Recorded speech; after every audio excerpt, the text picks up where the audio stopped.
Kita memberikan kesempatan untuk Mas Pram dan juga Bang Dul memberikan pernyataan media dan nanti akan ada sesi tanya jawab dari teman-teman media yang akan kita batasi sementara waktu 3 pertanyaan. Silakan Mas Pram untuk memberikan tanggapannya lebih dulu. Yang pertama, kami ingin mengucapkan terima kasih atas debat ketiga yang telah berlangsung dengan baik. Dan secara khusus kami juga mengucapkan terima kasih selamat kepada pasangan nomor 2 dan pasangan nomor 1. Kami melihat debat pada malam hari ini di awalnya mungkin agak slow tapi di ujung-ujungnya lumayan ngegas dan terima kasih. Bagi saya pribadi, pemilihan gubernur ini hanya temporary, sementara saja. Tetapi pertemanan, persahabatan lebih utama bagi saya dan Bang Dul untuk melihat dan menjaga agar Jakarta ini menjadi tempat role model baru bagi sebuah pemilihan gubernur yang kompetitif tapi berlangsung riang gembira karena ini merupakan apa yang menjadi keinginan saya dan Bang Dul lakukan. Secara khusus kami juga ingin mengingatkan bahwa tanggal 23 November adalah kampanye akbar kami yang terakhir akan diadakan di Gedung Madya GBK. Kami mengharapkan partisipasi dari rakyat Jakarta Menyala, warga Jakarta Menyala yang memberikan dukungan kepada saya dan Bang Dul dan juga tim kami. Yang terakhir, saya secara khusus ingin menyampaikan sekali lagi ucapan terima kasih bagi Bang Yos, Bang Foke, Pak Ahok, Pak Jokowi, Mas Anies yang telah memberikan Pak Sutioso, Bang Yos tadi udah di awal. Di awal Bang Yos. Jadi kami mengucapkan terima kasih karena legasi yang beliau tinggalkan akan kami lanjutkan. Kalau saya dan Bang Dur terpilih menjadi gubernur dan wakil gubernur. Jangan lupa tanggal 27 November saudara-saudara sekalian sudah melihat program konsolidasi, sosialisasi dari pasangan-pasangan calon. Saya dan Bang Dul konsisten dengan apa yang kami lakukan. Politiknya riang gembira, sama sekali tidak pernah menjelekkan atau melakukan black campaign kepada siapapun, sehingga ini merupakan hal yang menjadi komitmen kami berdua. Bang Dul, kami persilakan. Baik, saya menambahkan, kami mengucapkan terima kasih kepada KPUD yang dengan susah payah membuat debat ini menjadi ceria. Kami juga mengucapkan terima kasih kepada kepolisian yang telah menjaga 3 kali debat yang luar biasa.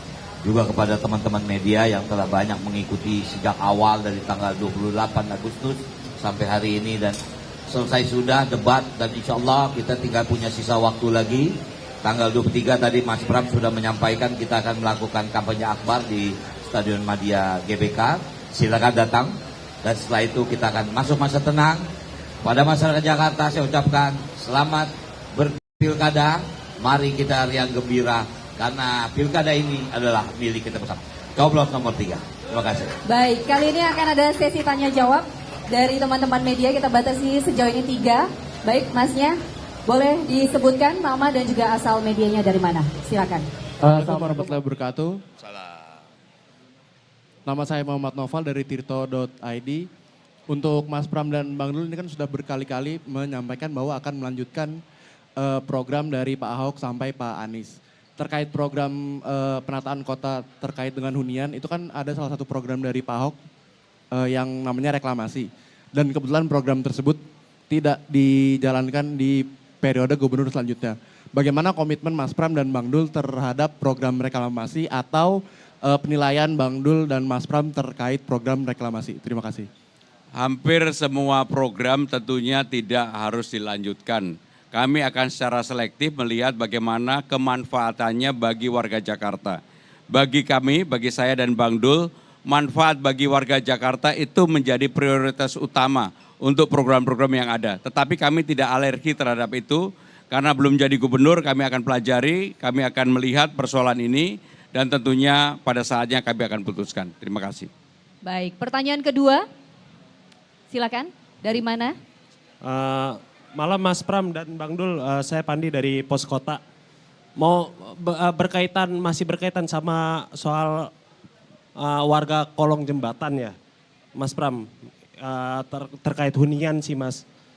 Ini kan kita tahu ya apa masalahnya juga Bang Dul juga tadi sore udah nyebutin kan bagaimana nih ketika nanti Bang Dul jadi atau Mas Pram jadi ini nasib untuk warga kolong jembatan gimana walaupun dia nggak ber-KTP DKI karena kan disebutkan kan bahwa Jakarta ini menjadi rumah bagi siapapun gitu. Ini bagaimana nih Pak? Baik Mas Pram, tadi saya sudah jawab pertanyaan kawan saya ini. Tentu saya sangat tahu dan saya sangat prihatin dan kemarin juga beberapa media mengangkat tentang keluarga kita, saudara kita yang memang terpaksa tinggal di bawah kolong jembatan.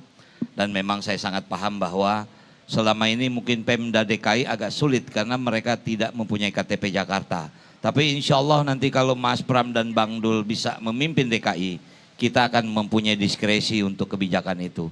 Jadi mudah-mudahan kita akan memindahkan mereka ke kampung yang memang layak bagi hidup mereka. Mungkin itu, terima kasih. Baik, satu pertanyaan terakhir. Ya, silakan. Sebutkan nama dan juga asal media dari mana. Tes. Izin saya Faudi dari detik.com. Kepada Mas Pram mau bertanya tadi saat pemaparan visi misi sekilas teringat kita pada gaya atau caranya dengan Mas Anies. Ini apakah ada masukan sendiri dari Mas Anies kepada Mas Pram karena sebelumnya udah ketemu juga kemarin. Terima kasih. Yang pertama saya kenal Mas Anies memang sangat lama sekali. Kebetulan saya juga aktivis, Mas Anies aktivis, tapi saya lebih senior dari Mas Anies. Tentunya saya tidak meniru gaya siapapun, tetapi saya menyampaikan dengan gaya dan cara saya sendiri. Bahkan saya nggak tahu caranya Mas Anies bagaimana. Tetapi yang jelas saya hari ini bersyukur anak Abah dan Ahoker bersatu memberikan dukungan yang luar biasa bagi saya dan Bang Dul dan ini menjadi energi yang luar biasa. Di belakang ini pasti ada anak Abah, ada juga Ahoker. Terima kasih. Saya tambahin, kalau Anda tanggal 23 tidak datang, Anda menyesal karena akan dihadiri tokoh-tokoh yang tidak pernah Anda duga. Terima kasih. Baik, sekali lagi tepuk tangan untuk kita semuanya. Sekali lagi terima kasih Mas Pram dan juga Bang Dul. Selamat malam dan selamat beristirahat. Makasih ya, makasih.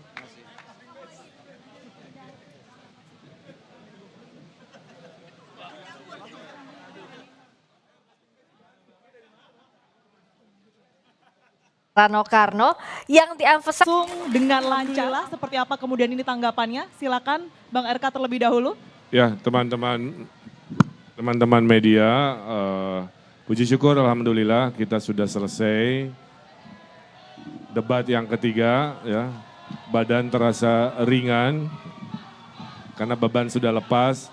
Bersama Pak Suswono kami mencoba menampilkan yang terbaik secara isi, secara kalimat dan lain-lain.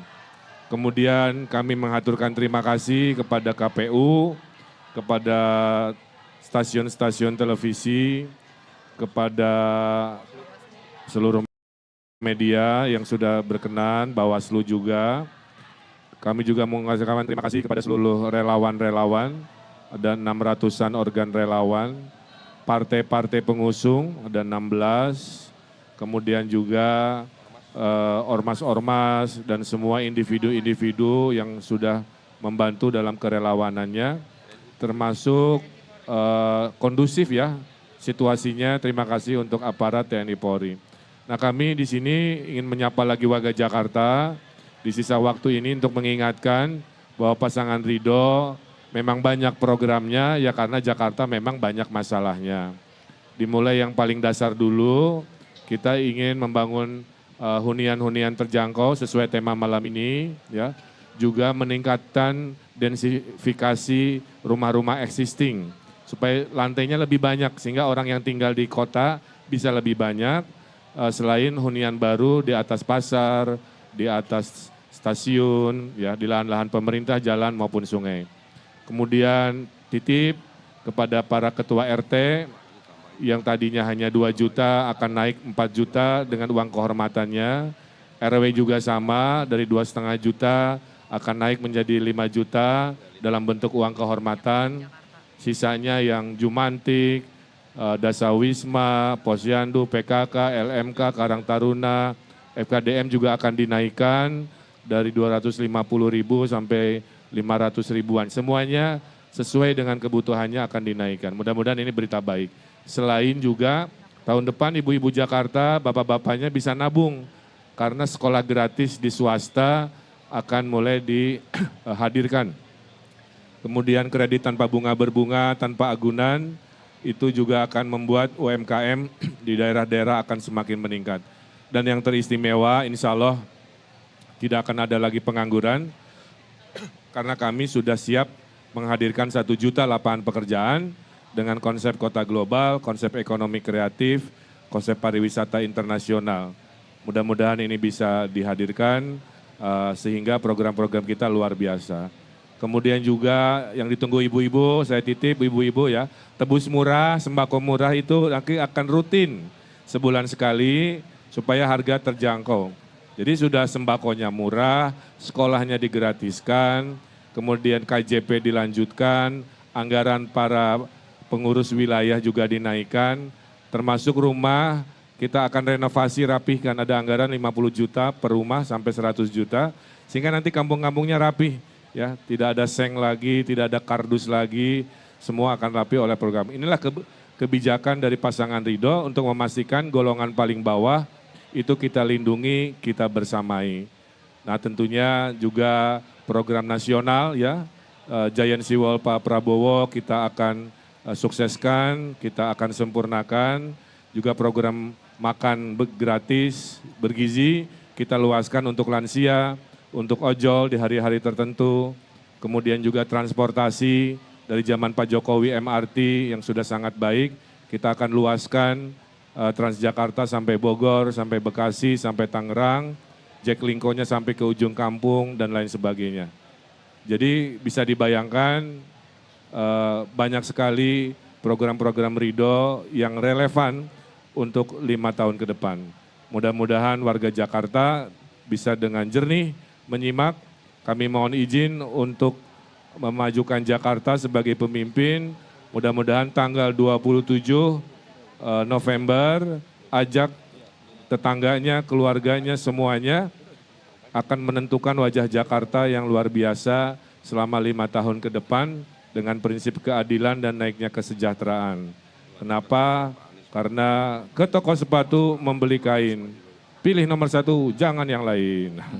Luar biasa. Saya kira itu mohon doanya dari semuanya. Terima kasih, silahkan jika ada 1-2 pertanyaan. Baik, mohon izin untuk Pak Suswono terlebih dahulu, mungkin ada yang ingin disampaikan, Pak Sus? Baik, saya menambahkan, jadi pada dasarnya kami berdua, Pak Ridwan Kamil dan Suswono, pasangan Ridho ini akan meneruskan program-program hal yang baik yang dilakukan oleh gubernur sebelumnya. Ya, ini prinsip ini, baik Pak Anies, Pak Ahok, Pak Jokowi, Pak Foke maupun Pak Sutioso, ya, kami akan meneruskan hal-hal yang baik dan bahkan kami akan meningkatkannya. Tadi sudah sebagian disinggung oleh Pak Ridwan Kamil, ya, termasuk insentif-insentif yang akan diberikan kepada mereka-mereka yang terlibat di dalam membangun Jakarta. Hal yang juga sangat penting adalah kami sangat senang ya dalam percaturan kontestasi ini boleh dikatakan menaikkan demokrasi kita, ya, dan ini menurut saya harus terus dipupuk ke depan. Dan tentu yang kami harapkan adalah kerukunan umat beragama dan kerukunan antar umat beragama. Saya kira ini tidak lagi ada pembelahan dan saya kira mudah-mudahan ke depan kita akan lebih guyup lagi. Saya kira itu sebagai tambahan. Terima kasih. Baik, selanjutnya sama seperti sebelumnya, saya akan memberikan pertanyaan sesi tanya jawab bagi media. 3 pertanyaan terlebih dahulu. Silakan sebutkan nama dan juga medianya ya. Mohon maaf, Mas yang pakai baju hitam. Ya, nanti nomor 2. Oke. Terlebih dahulu, sebutkan nama dan juga medianya. Saya Lintang dari harianterbit.com. Kang Emil tadi kan paslon nomor 3 itu beberapa kali menyoroti program-program Kang Emil di Jakbar yang belum terlaksanakan. Nah, apakah Kang Emil merasa itu akan berimbas negatif atau enggak, atau gimana? Ya, saya juga heran ya. Semua pertanyaannya tentang masa lalu kan begitu ya. Sampai ada lagu khusus untuk Ridho diciptakan. Alhamdulillah. Nah, Prinsip saya sederhana, Kang. Banyak kerja pasti banyak cerita. Sedikit kerja, sedikit cerita. Tidak ada kerja, tidak ada cerita. Karena saya banyak kerja, mungkin ya pasti banyak catatan cerita. Selalu saya sampaikan, seburuk-buruknya pemimpin, pemimpin yang nggak mau ambil risiko, nggak mau ambil keputusan, karena takut membawa perubahan yang penuh resiko. Saya bukan golongan itu. Saya golongan yang mau berimajinasi, mengeksekusi, kadang berhasil, mayoritas berhasil, tapi ada kurang-kurangnya. Jadi saya tidak terlalu khawatir. Bahkan tadi pertanyaan dari Pak Dharma juga saya tunggu-tunggu tentang masa lalu urusan PKL dan lain sebagainya ya.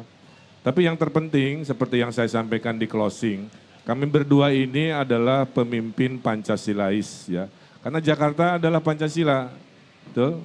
Wajah dari Indonesia, melting pot semua etnisitas. Semua gubernur itu beda-beda agama dan etnisitasnya. Dari mulai Pak Anies, Pak Ahok, dari mulai Pak Foke, dengan Pak Sutioso juga dengan Bang Ali Sadikin.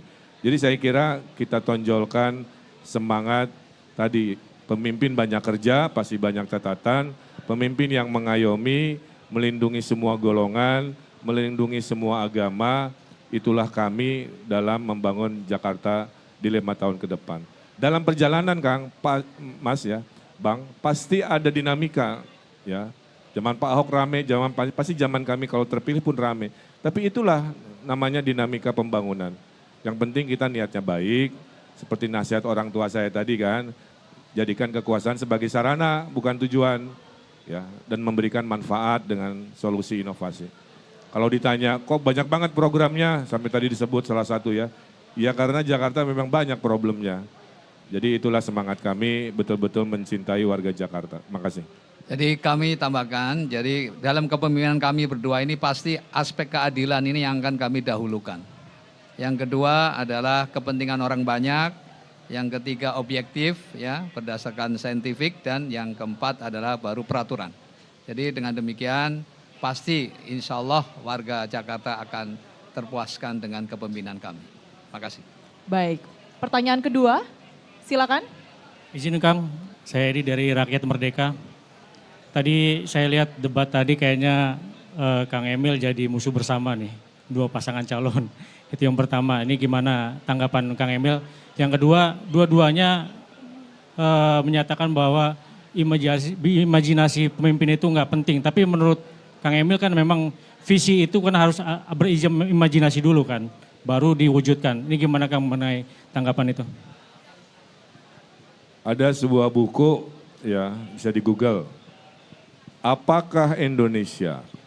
Indonesia itu adalah masyarakat yang datang dari imajinasi.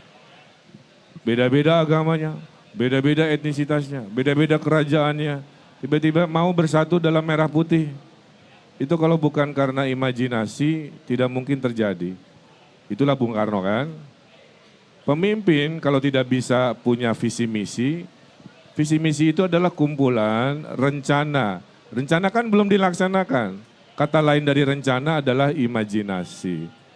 Kalau mau diketawakan silahkan, itu hak ya. Tapi bagi saya awal dari hadirnya harapan, sense of hope, itu adalah imajinasi. Oh kayaknya berhasil, oh kayaknya hidup mudah lebih murah. Nah kalau tadi ditanya kok kayaknya saya terus yang ditanya, kan tadi udah saya jawab Kang. Ya. Kalau saya sedikit kerja pasti bingung juga nanyanya apa. Atau saya tidak kerja selama 10 tahun, duduk diam pencitraan, bingung juga cari jejak digitalnya kan.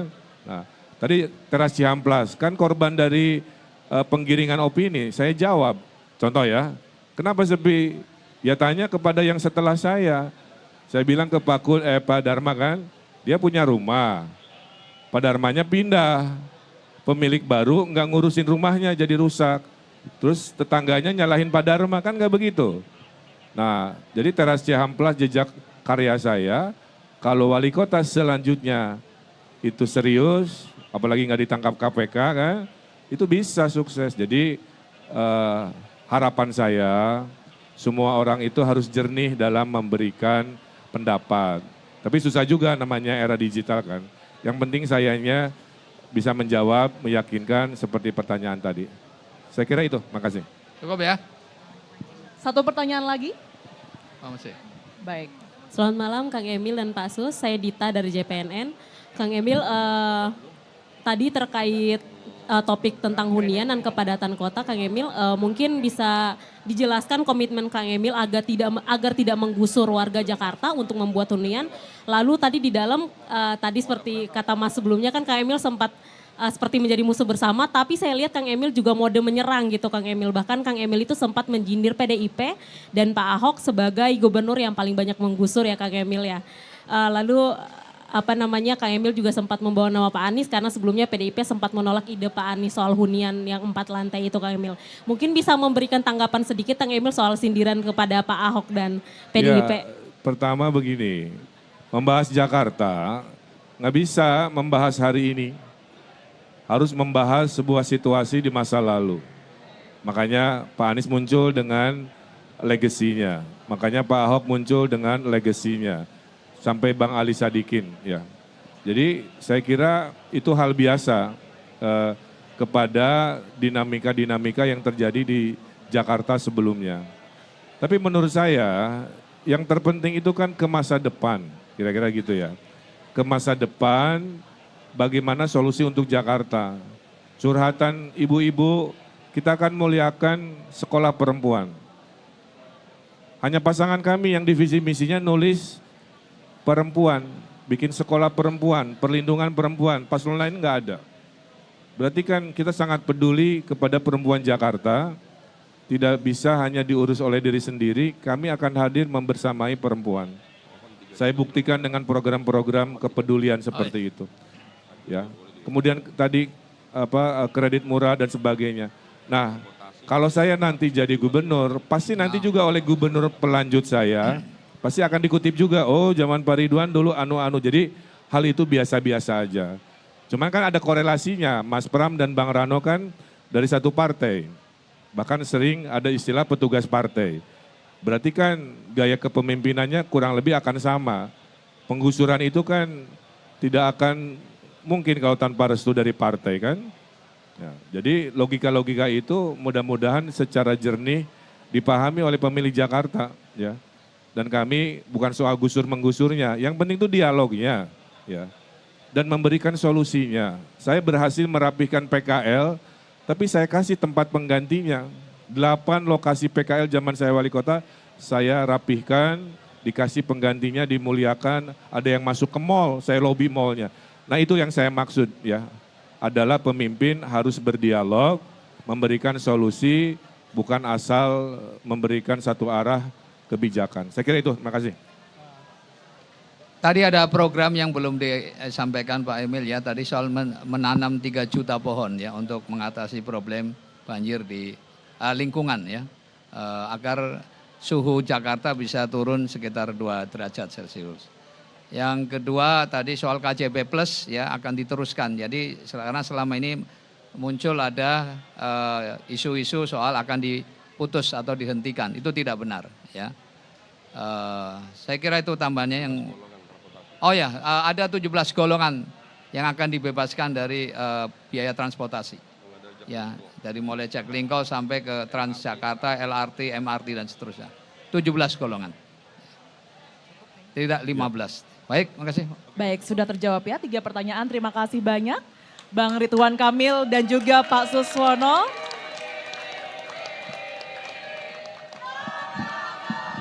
Baik, sukses selalu dan juga sehat selalu. Terima kasih, selamat beristirahat.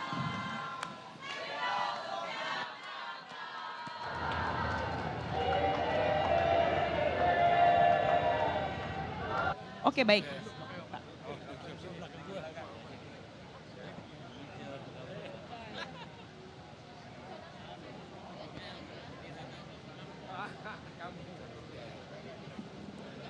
Bisa sedikit bergeser ke samping sebelah kiri kepada pendukung dari Bang Dharma dan Bang Kun, paslon nomor urut 2. Bisa dipersilakan bergeser sedikit ke samping kiri. Oke, baik. Bisa bergeser ke samping kiri untuk pendukung dari paslon nomor urut 2 Bang Dharma dan Bang Kun. Di sebelah kiri masih ada tempat yang kosong untuk bisa diisi.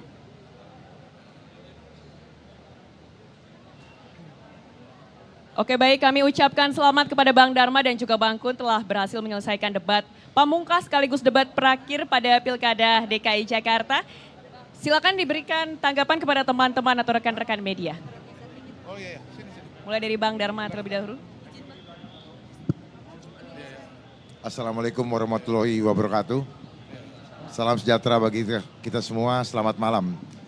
Pertama-tama saya mengucapkan terima kasih kepada KPU, Bawaslu, dan juga kepada Polri yang mengamankan jalannya debat beberapa kali. Dan yang paling terakhir dan yang utama, saya mengucapkan beribu banyak terima kasih kepada seluruh relawan Dharma Kun yang berada di seluruh penjuru Jakarta. Baik yang terlihat di media maupun yang sekarang sedang ada di rumah, saya mengucapkan beribu-ribu terima kasih. Apa yang telah kami kerjakan itulah yang kami lakukan dari hati kami. Kami tahu bahwa hidup kita ini sebentar. Kami tahu bahwa semua yang kita lakukan pada akhirnya akan tercatat menggema di keabadian. Kami bertiga, paslon 1, 2, dan 3 berjuang bersama. Biarlah nanti rakyat yang menentukan mana yang akan dipilih. Kami cuma berpesan jangan sampai keliru karena ancaman yang sudah terlihat di depan itu tidak akan lama lagi. Mari kita bersama, hanya satu yang bisa menyelesaikan. Rakyat harus kompak. Tanpa kekompakan maka bangsa ini akan hancur. Ada mungkin yang mau disampaikan lagi oleh Pak Kun? Baik, dipersilakan untuk Bang Kun menyampaikan tanggapan kepada rekan-rekan media. Pertama-tama ya, saya ingin menambahkan tadi yang disampaikan oleh Pak Dharma. Kami sangat berterima kasih kepada para relawan yang telah tadi di dalam debat betul-betul semangat dari awal sampai akhir mendukung kami. Dan juga kami juga terima kasih nih kepada rekan-rekan media yang menjadi penerus ide dan gagasan kami kepada masyarakat. Kalau tadi didebatkan kita banyak persempit oleh waktu ya, sehingga ide dan gagasan tidak keluar semua. Tetapi dengan teman-teman media ya mudah-mudahan ini bisa terdistribusi dengan baik. Kemudian yang berikutnya kami mengetahui ada 42,5% warga yang belum memberikan keputusan untuk memilih 1, 2, atau 3. Untuk itu kami ingin menyampaikan bahwa kami dari Independen, kami tidak punya titipan apapun, kami tidak punya kepentingan politik apapun, niat kami hanya untuk warga Jakarta. Niat kami murni untuk bisa membangun adab, membangun keadilan, membangun kesejahteraan untuk warga Jakarta.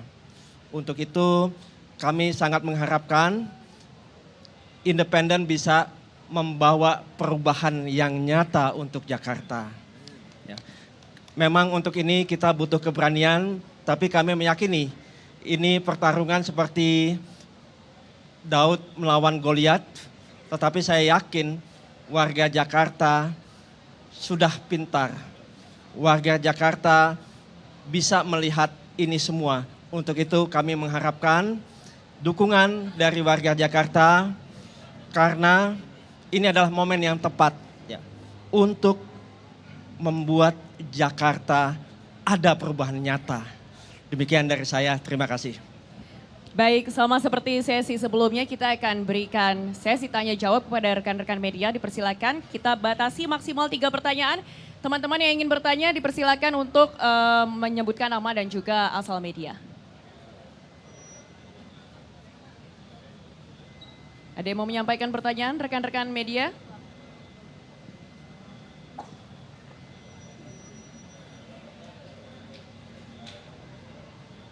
Oke, silakan Mas.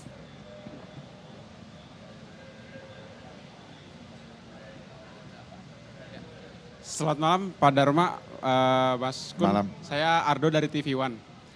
Tadi kalau kita dari keterangan dari paslon nomor 1 dan juga nomor 3, ini yang nomor 3 optimistis bahwa ada mampu meraup suara dari pasangan dari Ahokers atau dari anak Abah. Nah kalau dari pasangan nomor 1, mereka optimistis bahwa program-program mereka meskipun dicecar dari dua pihak lain, tapi mereka optimistis bahwa rekam jejak dan program mereka akan bekerja jika mereka terpilih. Nah, kalau dari Anda berdua sendiri sebagai pasangan independen, seperti apa melihat tingkat kepercayaan diri dari dua pasangan yang lain dengan programnya masing-masing? Sementara Anda sendiri tadi sempat juga ada satu pertanyaan yang sempat tidak terjawab karena meminta waktu untuk mendalami dulu materi terkait pertanyaan dari Tuan Kamil yang pertama tadi. Demikian. Baik, bisa langsung dijawab oleh Bang Dharma atau Bang Kun. Baik, kalau berbicara rekam jejak, sebenarnya menurut saya belum teruji.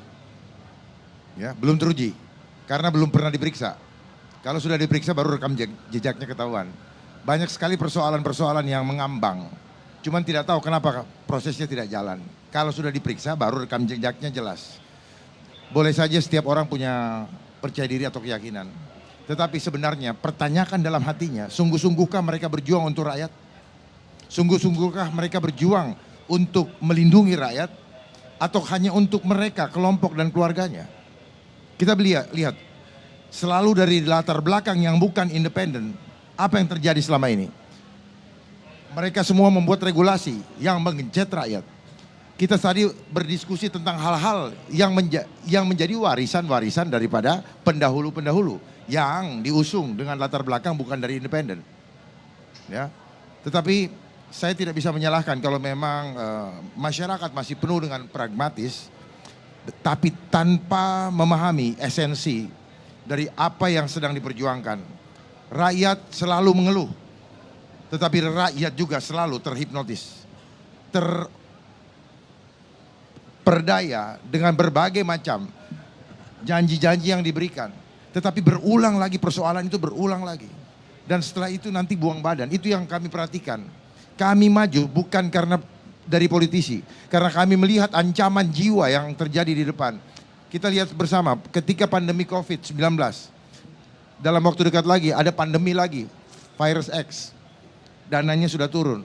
Apa kita mau lagi pandemi? Kita tidak mungkin bisa berkumpul seperti saat ini sekarang.